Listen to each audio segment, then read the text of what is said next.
Bom dia, boa tarde, boa noite. Começando mais um episódio do Impacto na Encruzilhada, episódio número 140. Periferia, Justiça Climática e Racismo Ambiental.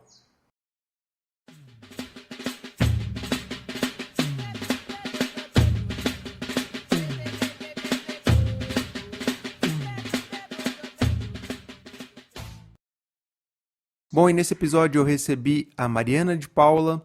Mariana é uma das fundadoras do Lab Jaca, é uma iniciativa super bacana de uma das periferias aí do Rio de Janeiro, Jacarezinho, daí o nome do Lab Jaca.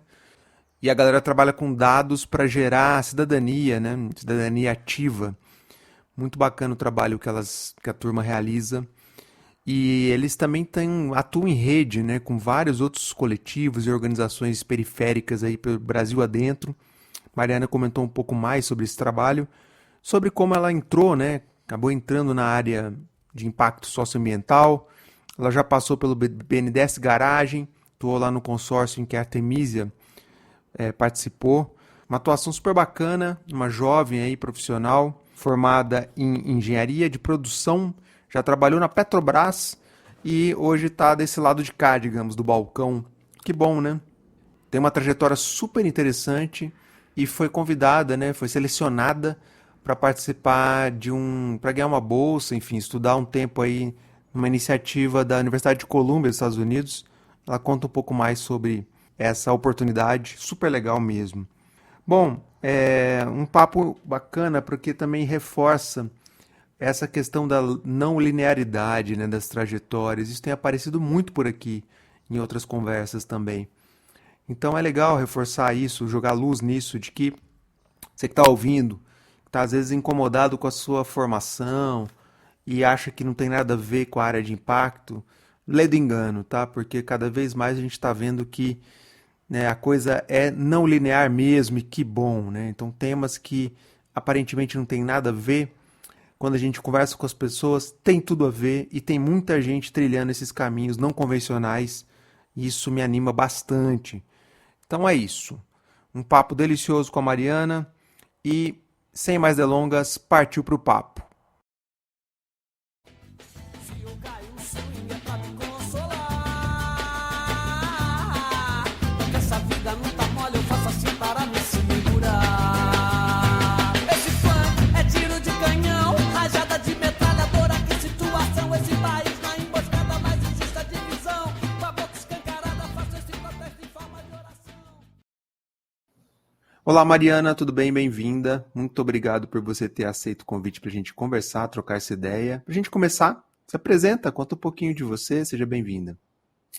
Oi, Fábio, obrigada a você pelo convite. Bom, eu sou a Mariana de Paula, nasci em BH, nasci em Belo Horizonte, mas sou cria do Rio de Janeiro, moro aqui desde que eu me entendo por gente.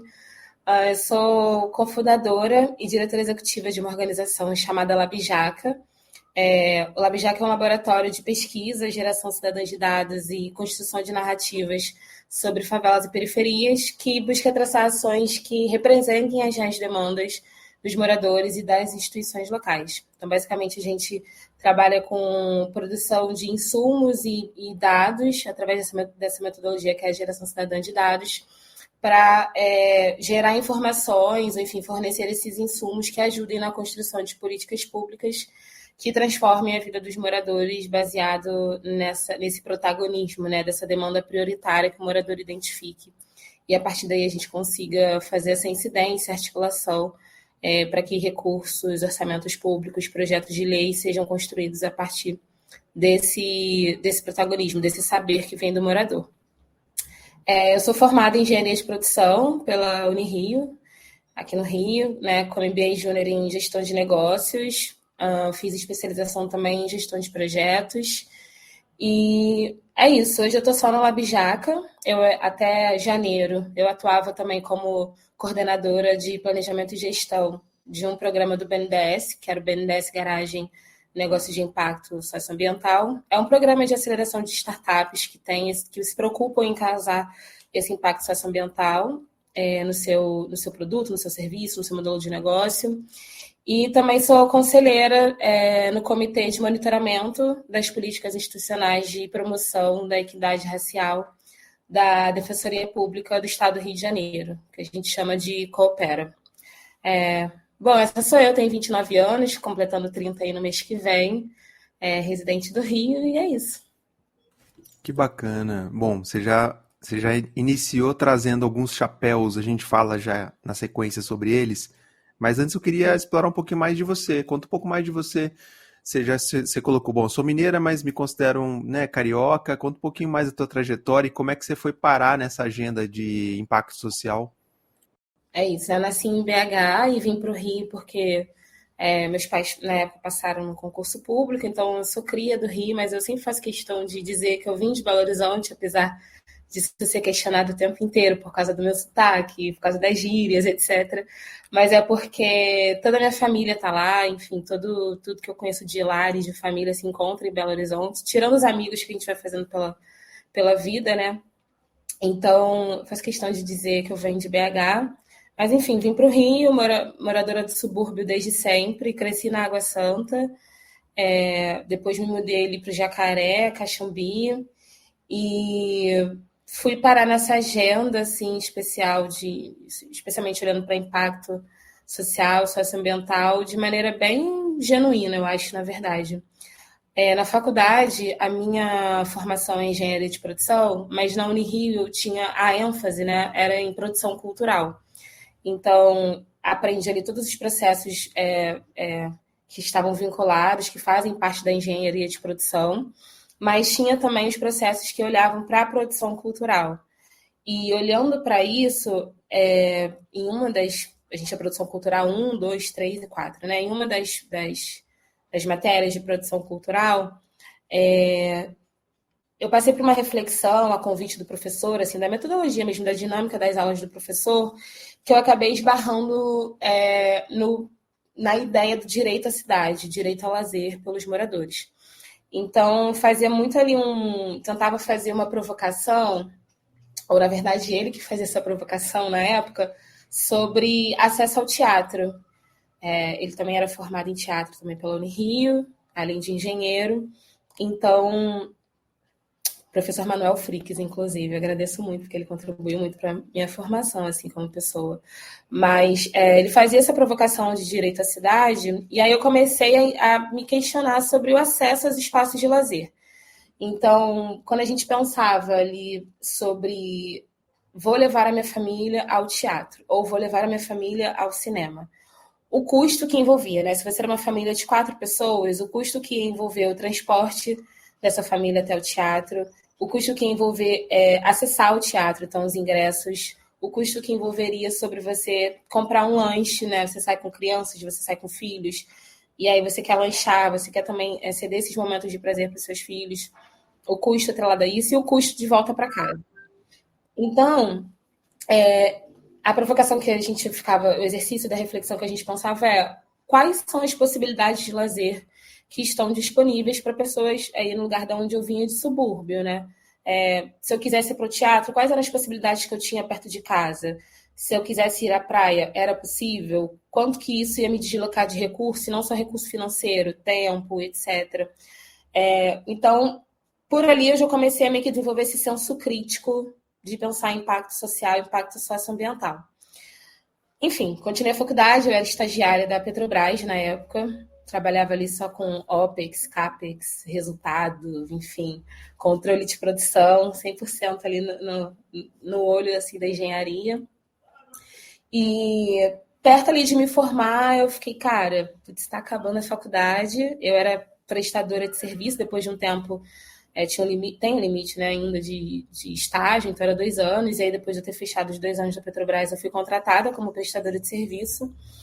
E aí, acabando a faculdade, trabalhando na Petrobras, eu falei, cara, e é isso aí, né? Eu vou ficar aqui, qual vai ser meu futuro, se eu vou fazer concurso. E aí eu me deparei meio que, tipo assim, cara, eu gosto de trabalhar aqui, gostava muito de trabalhar com o meu chefe, com a minha equipe na época, assim, tá? Gostava realmente. Mas comecei a ficar meio incomodada sobre eu fornecer o meu conhecimento ou é isso, fornecer o que eu sabia, esse capital intelectual, para continuar contribuindo para uma grande empresa, uma multinacional como a Petrobras, continuar ali explorando, fazendo a exploração do petróleo e contribuir para essa riqueza, né? Tipo, qual era o meu valor nessa cadeia de processo? E aí eu comecei a ficar meio assim, não, beleza, eu gosto de trabalhar aqui, mas vai ser só isso que eu vou fazer, assim, vou me acomodar nessa situação, e aí, para onde eu vou, né?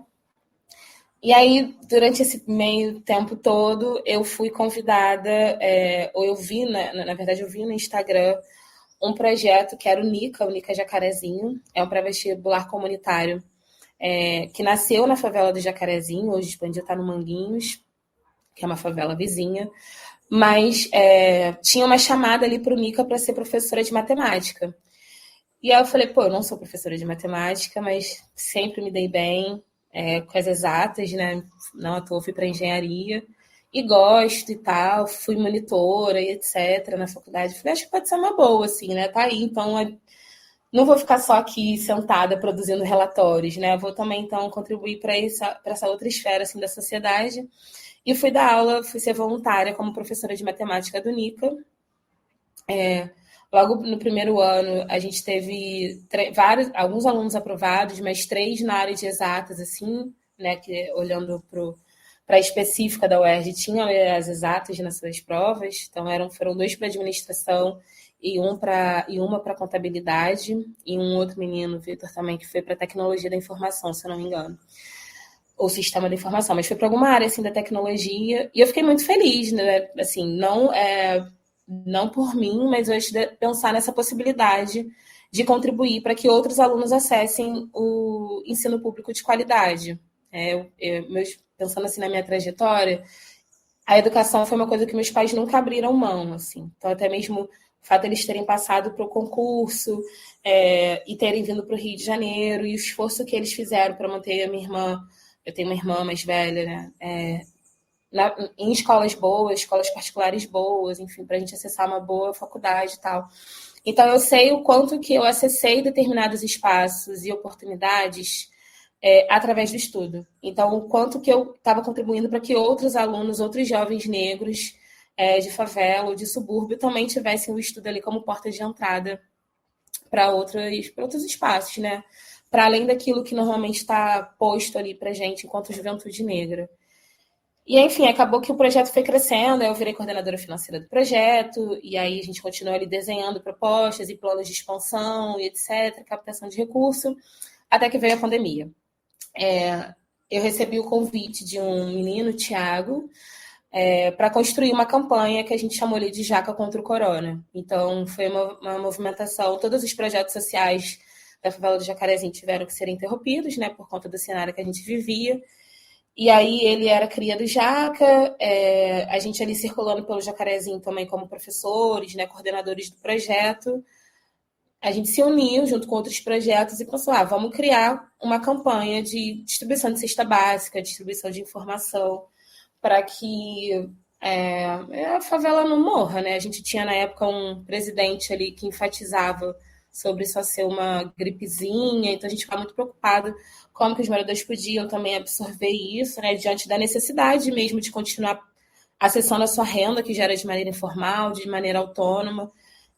Ainda não falava em auxílio emergencial, nada disso. A gente pensou, a gente não vai resolver o problema da pandemia, mas vamos pelo menos tentar contribuir em amenizar os impactos da insegurança alimentar. E aí a gente trabalhou com essa distribuição de cesta básica, produzimos folders informativos também, né, junto com o apoio da Fiocruz, residentes da Fiocruz e os agentes comunitários de saúde das clínicas da família ali local do Jacarezinho, para a gente distribuir informação, como lavar a mão, a importância do álcool, até mesmo nesse contexto do não acesso à água e não acesso à água de qualidade, como resolver, etc.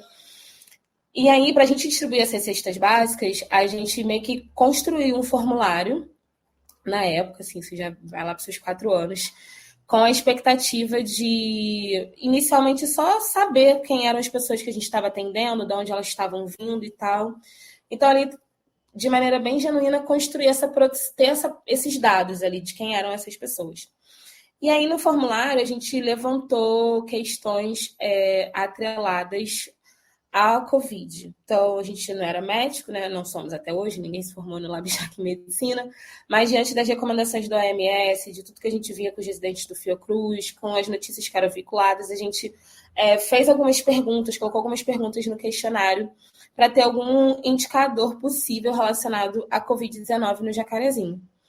E aí o trabalho foi seguindo. Então, eram perguntas como: você conhece alguém com suspeita de Covid na sua vizinhança? Alguém na sua família apresenta sintomas? Você apresenta sintomas? Um tipo de coisas assim.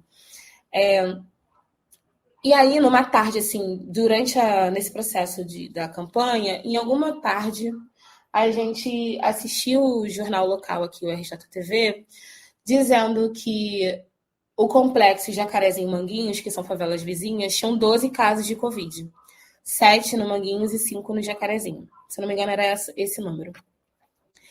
E aí a gente assistiu aquilo, tipo, gente, como assim? A gente atendendo aqui mais de 100 pessoas por dia, várias apresentando aí alguns indicativos de possível Covid nas suas vizinhanças. Não é possível que só tenha 5 casos. E também numa época que não tinha teste, né? Como que a gente confirmava?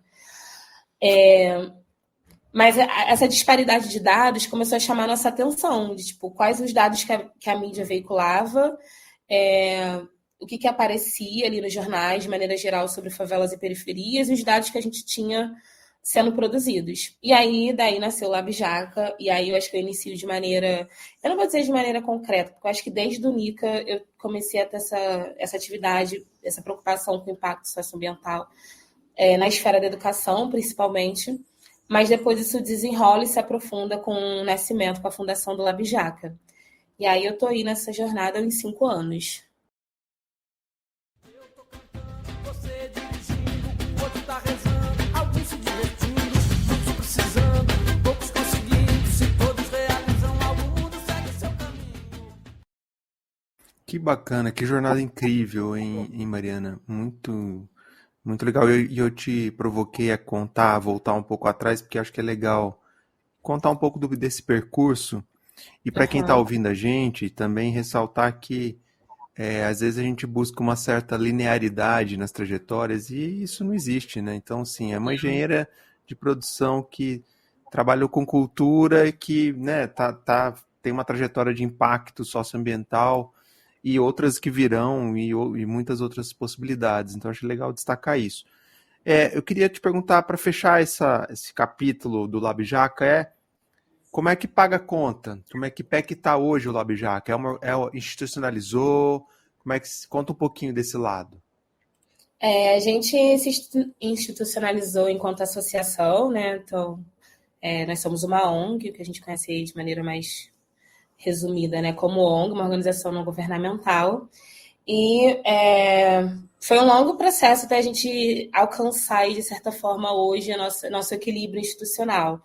Então, inicialmente, a gente começou ali com benfeitoria, apoio coletivo, né, doações, etc., até que a gente conseguiu, há 2 anos atrás, mais ou menos, captar um primeiro recurso que desse força e sustância ao nosso trabalho, para que a gente continuasse produzindo pesquisas. E desde então, acabou que uma porta vai abrindo outra, né? A gente foi conseguindo outras possibilidades de captação de recurso, mas que são de organizações da filantropia, do terceiro setor, que incentivam trabalhos, assim, não só como o nosso, né, mas valorizam trabalhos de periferias e a qualidade dos trabalhos que são desenvolvidos, das organizações que surgem. E aí fico muito contente de dizer que o LabJaca é uma dessas organizações também. Então, a gente hoje tem esse apoio institucional, principalmente da filantropia, para a continuidade dos nossos trabalhos e da nossa pesquisa. Que bacana. Bom, e para quem está ouvindo, o link na descrição para saber mais aí do LabJaca.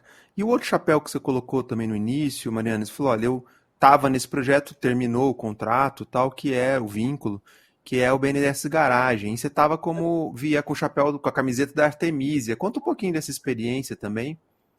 Na verdade, era um consórcio, né? A AWL se juntou ali Artemisia, Wire e Liga Ventures, para tocar o BNDES Garagem Negócios de Impacto Socioambiental. E no segundo ano do projeto, eu vi também o poder das redes sociais, né? Então, eu vi a vaga do Nica na época pelo Instagram E vi também, na época, a Artemisia, no caso, divulgando uma vaga no Instagram para ser coordenadora de um projeto interno. E na época eu trabalhava também numa outra multinacional, que era da Vita, era uma empresa de tratamento renal. Trabalhava ali com análise de custo, otimização de recursos para contratos. E aí vi essa vaga, mas assim, ali também já pensou, o LabJaca já me demandava horrores. E eu falei, cara, isso não vai dar certo, são duas áreas muito distintas, né? Eu falei, não sei até quando eu vou conseguir sustentar isso. E aí vi essa vaga, me candidatei, passei no processo seletivo, mas basicamente eu atuava ali como PMO do contrato. Então era garantir as entregas, né? Cumprir os calendários, enfim, fazer um trabalho ali de gestão do projeto, né? Desse que o PMO olhando é uma coisa de escritório, mas assim, escritório de projetos, garantir que o projeto ia sair conforme o contrato estabelecia. Você era E chata do rolê, na real, eu né? era chata do rolê, exatamente. Era que ficava ali no pé de todo mundo para garantir relatório entregue na data, ver se a gente estava cumprindo as coisas do contrato. Mas era basicamente meio que ser essa chata, mas para garantir que os líderes, né, que estavam ali no contato direto com as startups, acelerando as startups, fizessem o que eles melhor sabiam fazer, trazendo ali todo o conhecimento. Era uma galera muito boa, que já tinha trabalhado com impacto, que tinha sido absorvido ali da Artemisia também, de certa forma. Então, era garantir a aceleração das startups para elas alcançarem o melhor. E aí isso foi bom também para mim, para caramba, porque eu fui conhecendo mais não só o mundo das startups, mas a possibilidade de causar impacto socioambiental e de ver a infinidade de soluções que são produzidas Brasil afora para enfrentar os desafios socioambientais que a gente tem, né? Na complexidade e grandeza de país que a gente tem, um país que é supercontinental. Mas soluções vindas de periferia, às vezes não, mas de pessoas negras também, às vezes não. Mas assim, pensando aí o quão heterogêneo era isso, mas principalmente nas potências que surgiam desses lugares, sabe? Então foi incrível também. Fiquei quase 2 anos, 1 ano e pouco. O projeto, a nossa licitação, né? Era por licitação, acabou. E aí eu também o LabJaca seguiu demandando cada vez mais, então chegou um momento que a mesma sensação que eu tive na Davita, eu passei a ter ali no BNDES. Tipo, cara, eu não vou conseguir entregar os dois ao mesmo tempo. E aí acabou, enfim, que a trajetória, o caminho foi o melhor que apareceu também. E aí hoje eu tô só no LabJaca.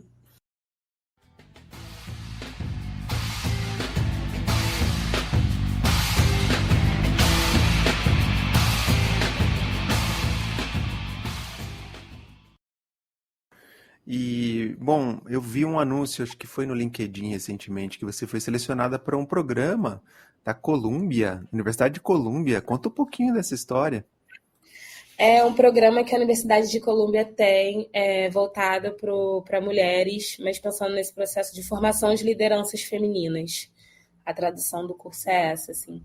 E basicamente é fazer um intercâmbio de saberes, trocar conhecimento, trocar experiência, para que a gente construa esse grande hub ali de potências e de saberes de diferentes mulheres de diferentes regiões do país, de diferentes setores de atuação, de governo, de ONG, acadêmicas, mas que se encontram ali nesse desejo de se formar como melhores líderes, né? Liderar não processos e pessoas, mas acho que desenvolver essa autoconfiança nas possibilidades assim que a gente tem também enquanto mulher para ocupar os espaços, acessar assuntos, acessar determinados conhecimentos que vão servir de insumo para o nosso dia a dia, e não só profissional, não só acadêmico, mas pessoal também. Então, estou bem empolgada. Vai começar amanhã, inclusive, o curso. Tem um processo ali que a gente vai para Nova York e faz esse intercâmbio com a própria universidade, com alunos da universidade, troca experiências, troca figurinha, e aí depois volta aqui para o Brasil e segue o curso, e aí aborda temas de racismo estrutural, desigualdade de gênero, meio ambiente e clima, então traz meio que assuntos da atualidade. Eu tinha na época no colégio, estava tentando lembrar, uma matéria que era só sobre isso, assim, meio que atualidades, mas aí a gente se atualizando, né, quase que de maneira redundante, mas se atualizando aí sobre os principais assuntos atuais, enfim, o que tem sido desenvolvido, quais desafios e trocar experiência nesse sentido. Pô, uma baita oportunidade, sem dúvida. Bom, para quem está ouvindo a gente para situar no tempo, a gente está gravando aí meados de março, para não dar a Isso. data exata. E, bom, Mariana, assim, a gente tem cada vez mais na área de impacto social, de uma forma ampla, tem se falado muito sobre a agenda do racismo estrutural e do racismo ambiental. Queria que Uhum. você, como que você enxerga esses temas, a importância de se falar sobre eles e como que eles atravessam, né, a tua trajetória, enfim, a tua experiência aí até agora. Boa. Até você estava falando, Fábio, sobre a gente, às vezes, não tem um caminho tão óbvio, né? Então, eu engenheiro de produção, trabalhei com cultura e etc. E quando eu deparei com essa agenda ambiental e climática, foi bem conflituoso, assim, para mim, né? Porque quando a gente olhava para a discussão, a gente tinha ali referências sempre brancas, europeias, né? Então, a gente tem a Greta aí como um grande nome de referência da discussão, do ativismo, ou especialistas, né, biólogos, etc. E eu ficava tipo, cara, será? Eu acho que eu só tô aqui vendo acontecer no meu dia a dia, mas não sei se eu devo talvez contribuir ou ser ativista nesse sentido, né? Militar por essa questão. Mas era uma coisa que era cada vez mais alarmante, assim, cada vez mais comum, que era quase inevitável também, né? Então, eu acho que durante a minha trajetória, assim, da adolescência, eu cresci no subúrbio e eu lembro de várias vezes não conseguir ir para a escola ou não conseguir, sei lá, às vezes sair de casa porque a rua estava alagada. Eu morava perto de uma estação de trem que ela sempre alagava, sempre, absolutamente sempre alagava quando chovia. Então, eu sempre vi ali, de maneira geral, os impactos que a gente achava da natureza, né? Muito presentes, assim, no meu dia a dia. E aí, depois, quando eu fui trabalhar, e aí é isso, tinha uma rua do Rio, que um dia foi um rio perto de casa, e aí virou um valão, aquelas coisas ali que vão apontando, de certa forma, a configuração do racismo ambiental e da justiça climática, de certa forma. E depois, depois, quando eu fui trabalhar ali no Jacarezinho especificamente, isso ficou ainda mais latente, né? Porque aí era dentro de uma favela mesmo, que aí que eram uns problemas ainda mais complexos. Então, apesar de eu ter trazido esses fatores no meu dia a dia, eu não sofria, por exemplo, com a falta de coleta de lixo. Eu não sofria com a falta de saneamento básico. Até tinha problemas de acesso de água, mas acho que de uma maneira geral. Então, foi ficando cada vez mais grave, assim, né? Sobre uma ótica que para mim ficava cada vez mais grave sobre acesso a direitos. E aí eu pensei, putz, não tem como a gente não fazer essa denúncia aqui, né? Eu acho que mesmo eu não sendo especialista, não sou bióloga, acho que a gente precisa, eu sinto ali uma necessidade de fazer essa denúncia. E aí, enfim, comecei a trabalhar e pesquisar sobre racismo ambiental, mudanças climáticas, o impacto disso na população negra, na população periférica em especial. E aí isso foi ali logo no início do Lab Jaca, 2020, mais ou menos. E aí no início era muito mais um trabalho de narrativa ali que eu trazia, muito por conta a necessidade de trazer, não eu sozinha, né, mas o Lab Jaca, da gente trazer qual era a importância da construção da narrativa, né? Então, como era importante que as pessoas contassem suas próprias histórias. Que a gente vê muito a mídia estereotipando, colocando todas as pessoas pretas numa mesma caixinha, enquanto a gente tem diferentes saberes e conhecimentos a serem valorizados, né? E aí a gente começou a fazer uma produção audiovisual, pensando ali também na importância da comunicação. Então, como uma comunicação é uma possibilidade de você ter poder, né? Acesso à informação é uma ferramenta de poder. Então, o quanto que a gente queria ali, de certa forma, também valorizar essa narrativa para que as pessoas tivessem acesso a um outro tipo de saber, que não é aquele saber acadêmico, científico e tal. Então, a gente começou a trabalhar com uma produção audiovisual em que a gente entrevistava diferentes moradores de diferentes favelas e periferias do Rio sobre o racismo ambiental. E aí a gente acha que, tipo, sei lá, não é todo mundo que sabe falar sobre racismo ambiental. Mentira. As pessoas sabem falar sobre o racismo ambiental porque elas vivem isso diariamente. As pessoas de favela, periferia, quilombos, baixadas, quebradas, os diferentes nomes que a favela ganha Brasil afora, todo morador sabe que é o racismo ambiental, porque ele vive nisso diariamente no dia a dia dele. Mas por esse Então, conceito ou por essa expressão ou não necessariamente? exato, só que era não necessariamente.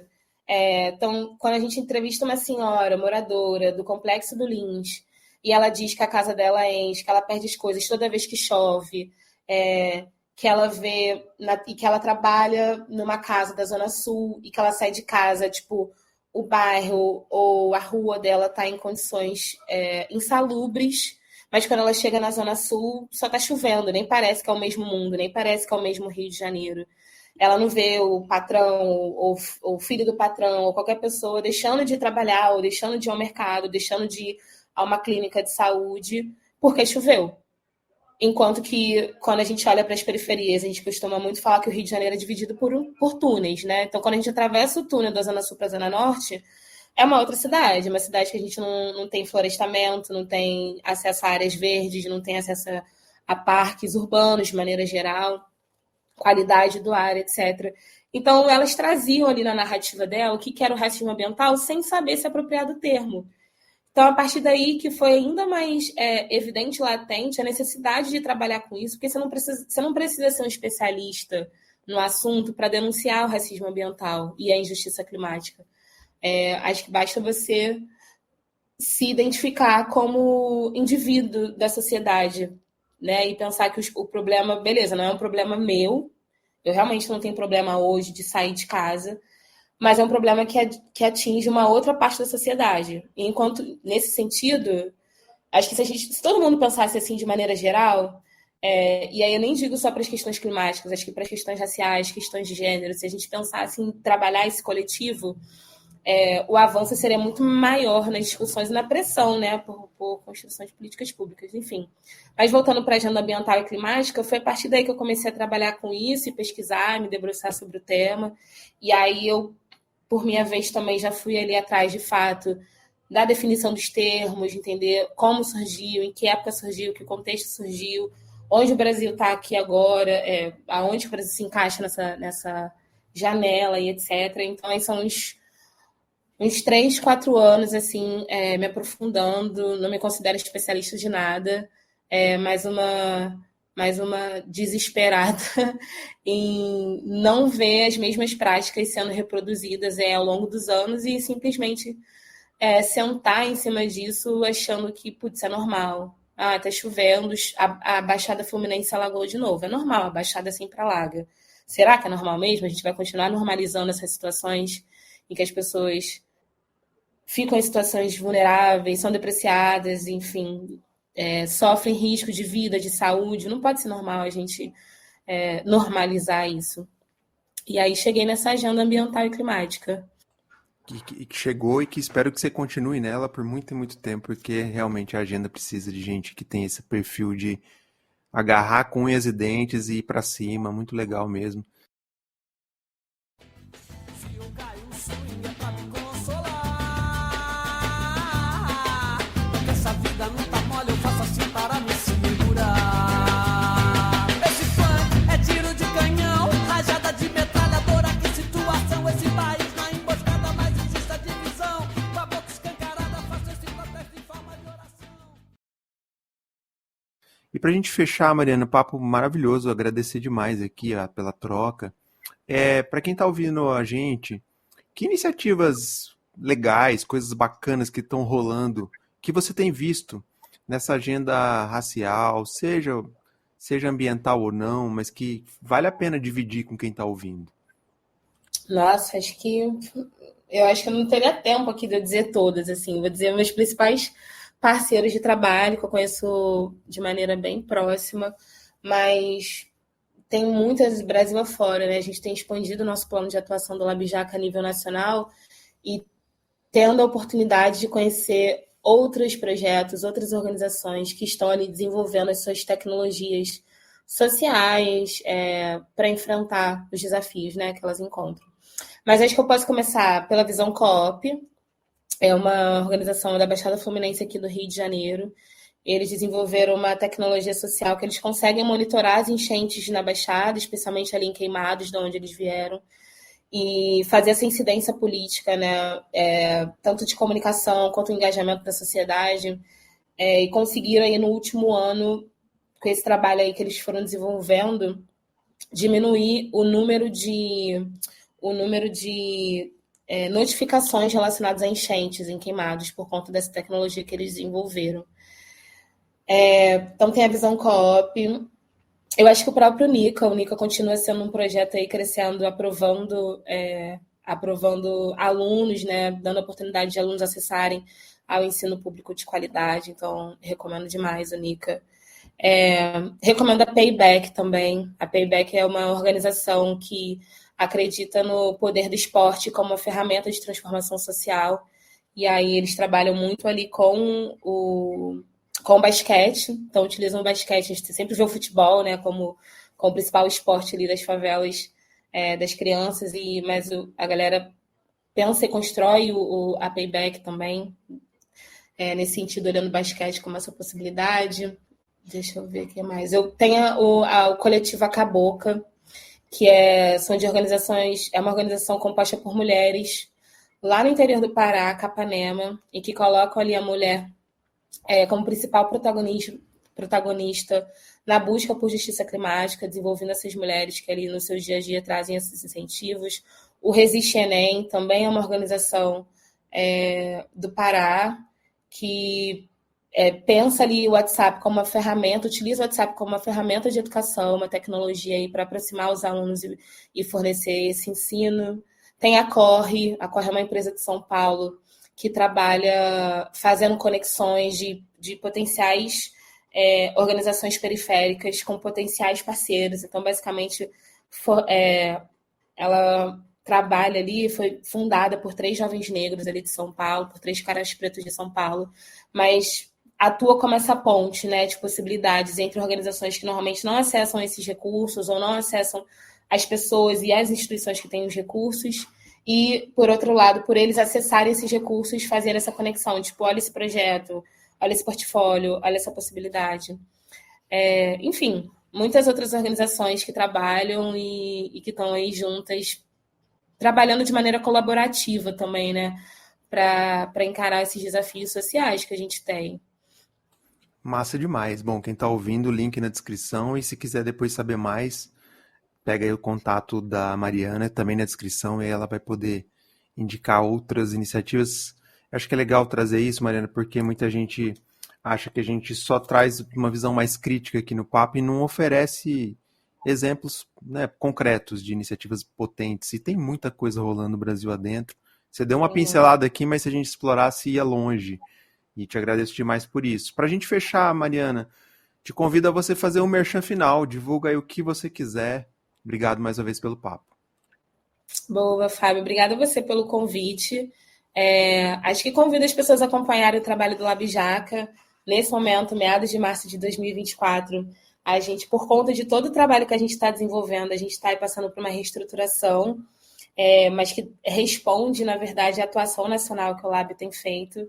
Então, fiquem de olho aí que a gente vai voltar com as redes sociais, trazendo toda a mudança e, enfim, tudo que está sendo feito pelo Lab. Convido também a me acompanhar no LinkedIn, etc. Acho que a gente pode trocar por lá, Instagram e tudo mais.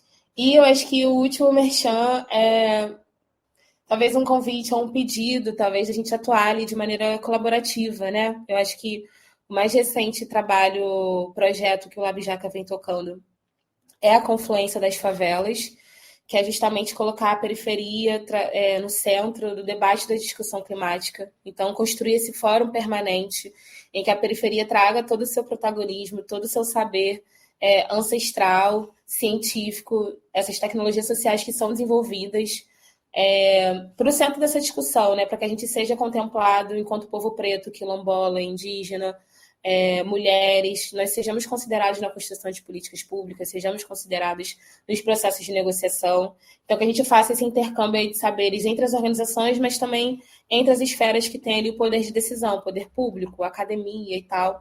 Isso tudo de maneira colaborativa, assim. Acho que um dos principais valores do LabJaca, se é que eu posso dizer assim, é que a gente acredita muito no trabalho em rede. Então, acho que é incentivar as pessoas a trabalharem em rede, trabalharem de maneira colaborativa, porque eu acho que cada um pondo um pouquinho do seu conhecimento, a gente consegue aí. É daí que surgem soluções. Se cada um coloca um pouco da sua potência, né? Tipo, eu não sei nada de estatística, mas vem um estatístico e me ajuda ali, ele vai contribuir para o meu trabalho, enfim, eu tenho certeza que eu também vou oferecer alguma coisa para ele. Então, eu acho que é, na verdade, um convite, tanto para vocês acompanharem a Confluência. A Confluência tem um Instagram, então siga lá, por favor, Confluência das Favelas. Mas também, de maneira ali, do outro lado, esse convite para a gente trabalhar em rede de maneira colaborativa. Pô, massa demais. Baita chamada aí. Então, se liga aí, quem tá ouvindo, link na descrição. Mariana, obrigado, adorei conversar contigo, viu? Parabéns pelo trabalho. Obrigada a você, Fábio, pelo convite.